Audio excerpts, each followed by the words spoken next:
Welcome to the Time of Your Life with the Baltimore County Department of Aging. I'm your host, Ethel Rasmussen. Today's show provides the tools to maintain health and well-being through educational opportunities, as well as fitness and healthy eating. Donna Biltz, Program Manager at the Department of Aging, will talk about several evidence-based programs and their benefits. In the next segment, we'll hear from Emily and Tony Billion, along with Lois Welsh, who are all Baltimore County Senior Center members discussing their collective experience with evidence-based programs. Debbie Orlove, Community Business Liaison at the Department of Aging, closes the show with information about Senior Center travel, senior box office, and what's happening at your local Senior Center. Let's start the show with Ingrid Beardsley, Nutrition Program Manager at the Department of Aging. Ingrid will share a few suggestions to help our viewers make healthy food choices during the holiday season. Welcome to the show, Ingrid. Thanks, I'm glad to be here today. Let's start the show by talking about BCDA's 2015 initiative, Food for Thought. Can you provide some background information about the initiative and its overall importance to our viewers? Oh, sure. So, the initiative began when the Commission on Aging, the Baltimore County Department of Aging staff, and some of the stakeholders came together and they said, let's discuss what people in the community really need. And they realized there was a high need for healthy eating information, food security, and hunger prevention. So it did seem like a logical choice. In addition to that, it's been an amazing year to see how it's gone into play. Through our wellness nutrition lectures within the BCDA department with all the staff, it's been great to see all the educational opportunities they've had. We've had speakers come on juicing, I've taught mindful eating, all types of things. And then also within the senior centers, we've had great turnout with the nutrition games. They love them, and our staff have created a lot of those, and we've got good turnout for that. And also they've wanted to hear more about diabetes, weight loss, so I've gone out and taught about things like that. Now with hunger prevention, that's been tackled through gathering things for the food pantries, so we do a lot of that within the agency as well. So they really put it into work, the whole Food for Thought initiative. As the hectic holiday seasons approach, our initiative now needs to turn into supporting our viewers into helping them make healthy choices when they may be rushed for time or have other social obligations. Can you help them to make some healthful choices during the holiday season? Yeah, I think the first thing they have to really focus on is, when do I have any free time? And can I plan in some time to grocery shop and cook? And when they do find that time, then to really make sure that they cook up extra food so they can freeze it. And then they can bring it to either another event and have a quick and easy meal, or if they are really pressed for time one night, just zap it in the microwave, or they can bring it, if they are working or volunteering, they can bring it with them wherever they go if there's a microwave available. And they can make things like casseroles that have vegetables in them. So the key is to make more in advance, freeze it, and use it when you do have less time on hand. Another good tip would be to set aside some time in the morning to pack snacks. So if you know you're going to be running around and you want to have a nice healthy snack around, do things like granola bars, nuts, bananas, yogurt, things like that. That could prevent them from running to fast food instead. Let's see, what else? It would be good to pack a peanut butter and jelly sandwich if they know they'll be out for a long amount of time, because it can keep at room temperature. So peanut butter has healthy fat and protein. The wheat bread is your carb that you need, so it's actually a pretty balanced meal, and that's a good option.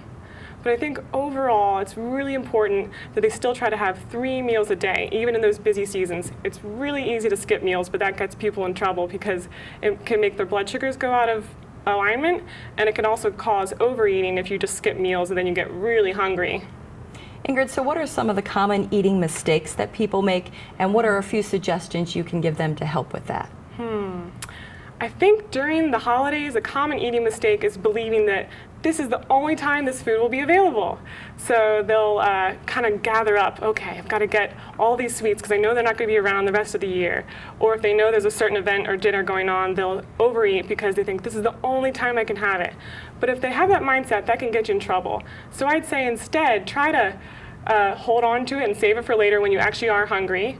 Or just eat the leftovers the next day, but don't try to push it because you'll feel really sick afterwards.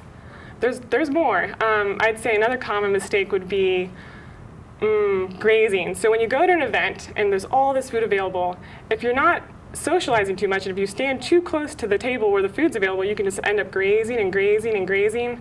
So it's good to walk around and socialize and get yourself away from that food table. Another good one is to scope out all the options available. If you don't do that and you just start putting everything on your plate, you realize you got way too much. So make sure you know, okay, what's out there, what's really worth eating, and leave the rest. That can help too.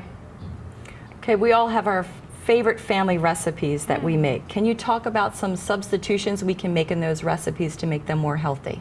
Sure. Mashed potatoes, for example.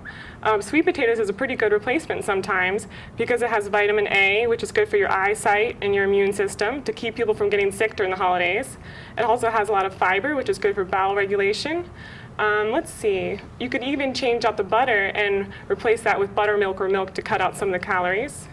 Stuffing, that's another good one. You could do wheat bread instead of white bread, and you could add some quinoa, wild rice, carrots, celery, dried fruit and nuts instead of the sausage. That can add some flavor.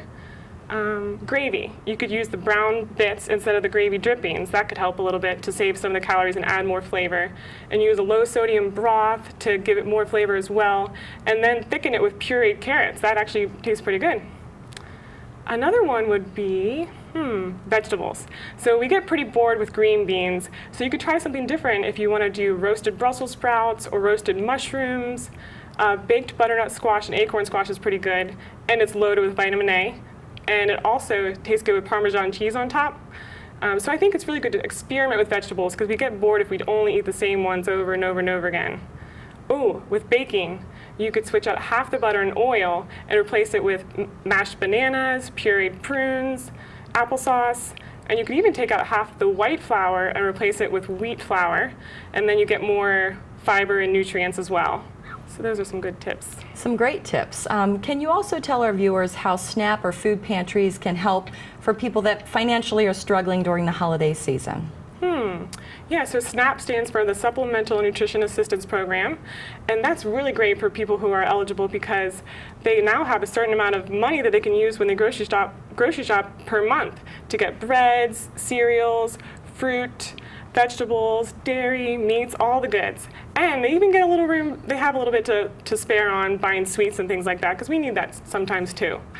And the food pantries, you can call our Maryland Access Point MAP office, and they can give you lists of food pantries available within the community. That's a great resource too. And they can guide you to apply for SNAP.